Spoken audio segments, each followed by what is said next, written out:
మీరు రోజుకు గుడికి వెళ్ళలేకపోతున్నారా?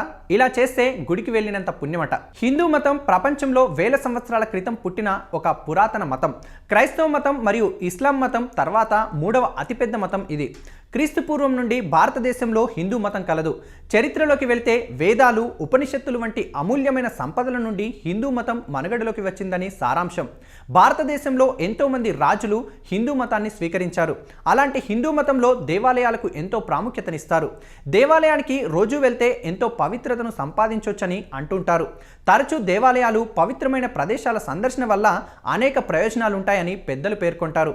ఆ ప్రదేశంలోని ప్రశాంతత, పాజిటివ్ వైబ్రేషన్స్ శరీరం, మనసుపై ప్రభావం చూపుతాయి. ప్రస్తుత కాలంలో పని ఒత్తిడి, ఆఫీస్, సామాజిక వ్యవహారాల కారణంగా రోజు ఆలయాలను సందర్శించే తీరిక చాలామందికి ఉండడం లేదు. అలాంటి వారికి ఇదొక శుభవార్త. శాస్త్రాల ప్రకారం ఆలయ శిఖర దర్శనం ఎంతో పవిత్రమైనది.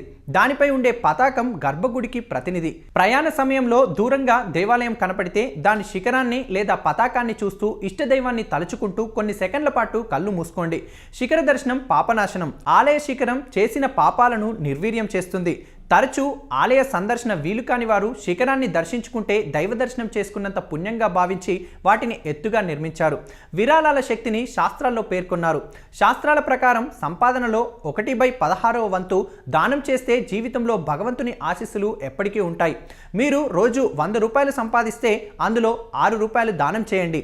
తరచూ ఆలయాలను సందర్శించి దైవారాధన తప్పనిసరి కాదని హిందూ మతం పేర్కొంటోంది.